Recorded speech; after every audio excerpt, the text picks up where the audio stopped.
Thanks for clicking on to the Wednesday edition of Vogan's European Outlook. Hope everybody is well wherever you are. This is the 500 millibar geopotential height anomalies for the month of March, which is rather interesting given that it's quite a strong blocking area of high pressure up over the Greenland, North Atlantic, and this would certainly suggest something in the way of colder for the month of March. And if we look at the temperature anomaly chart for the month of the CFSV2, it's actually showing warmer than average, which is quite interesting given the block up across the North Atlantic and Greenland. So the big test is going to become, how does this month of March pan out? I have been hesitating with my ideas overall for March.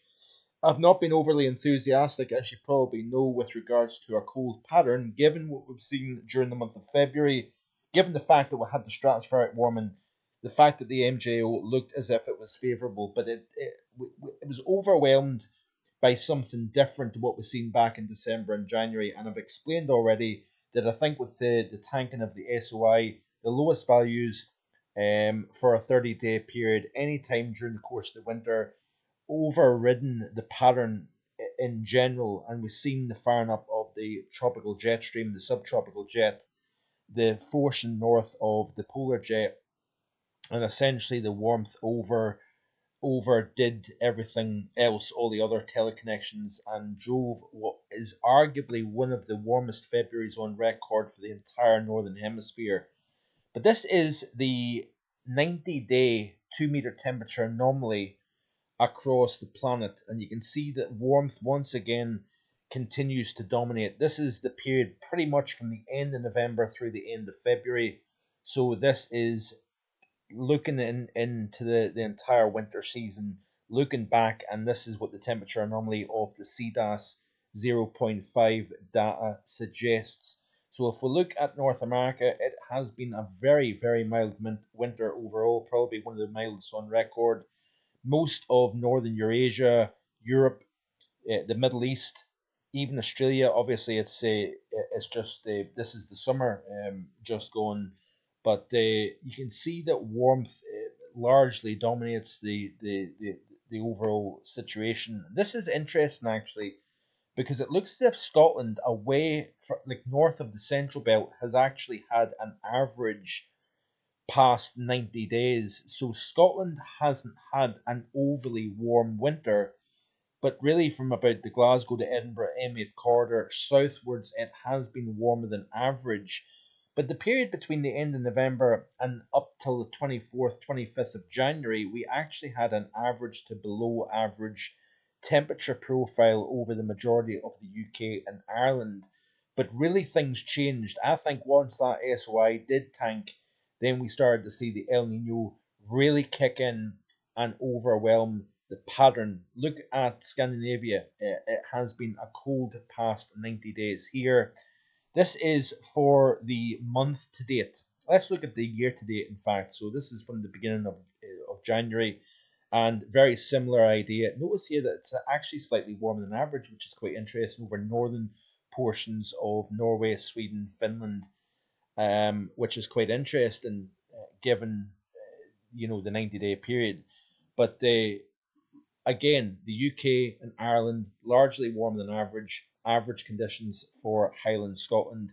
The heart of Europe has seen a very, very warm past few months. So this warming trend continues here. Let's have a look and see what the month of February looks like. We've got one more day left, obviously, and it has been a very warm February. This is probably going to be one of, if not the warmest February for Europe overall. I could be mistaken with that. It'll be interesting to see what happens with the statistics when they come out.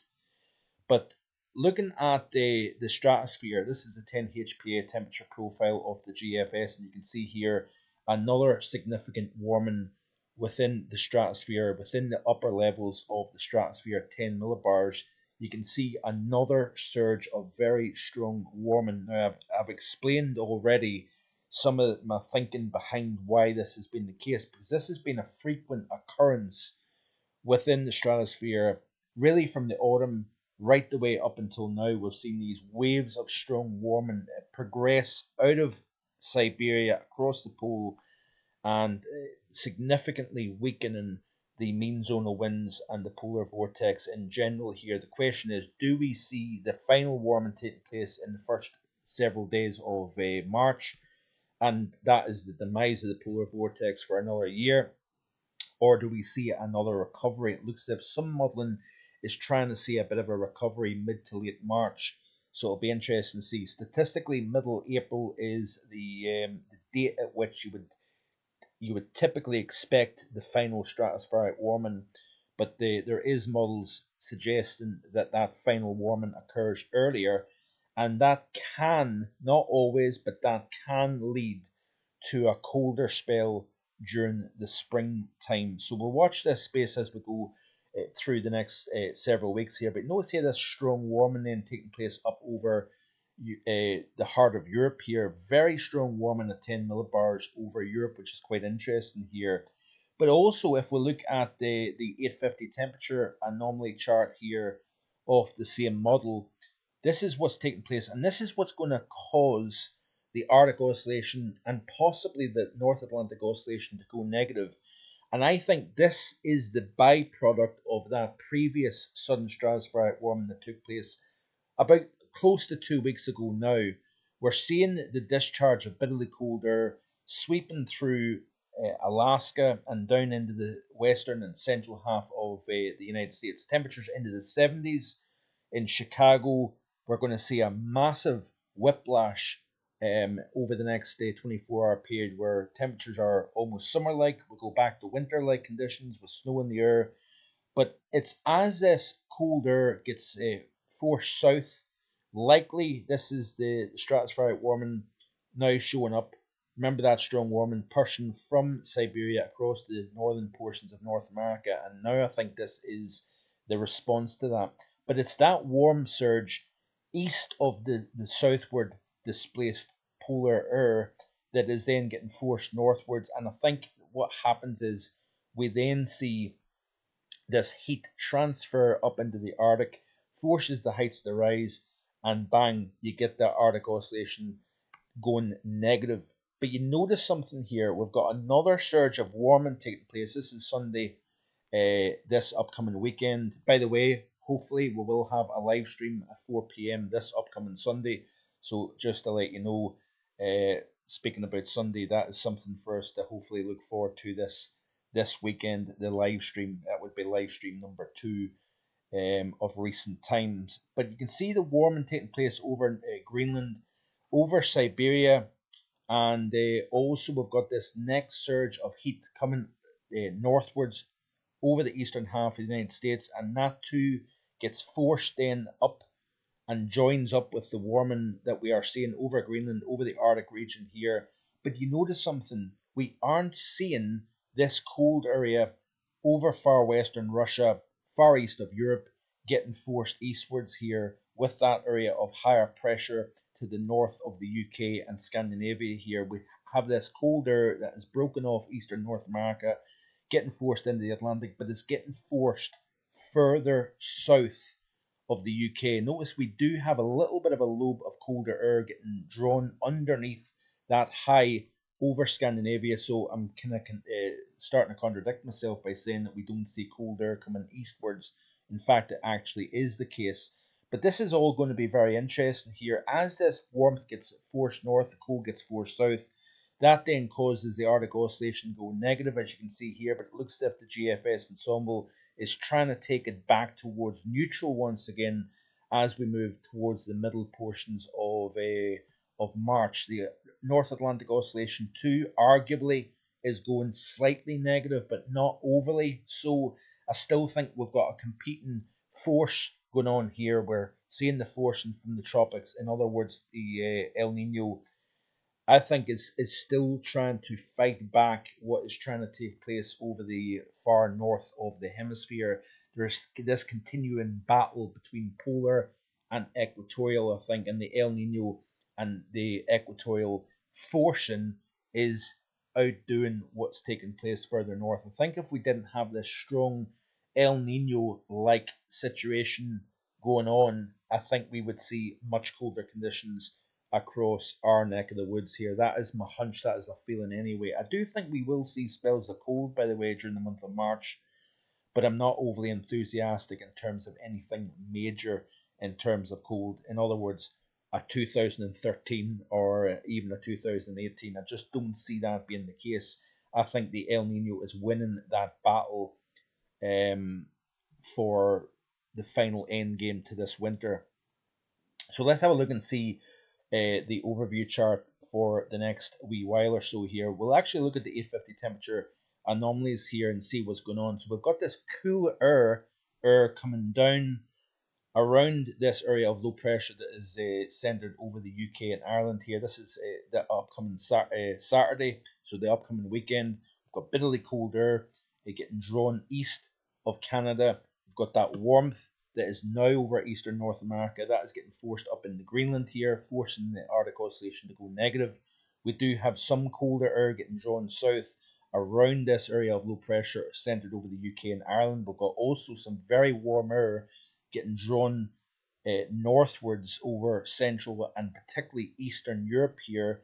And as we play through this loop, you notice here how that cold air that's coming off Canada is then getting drawn around another area of low pressure.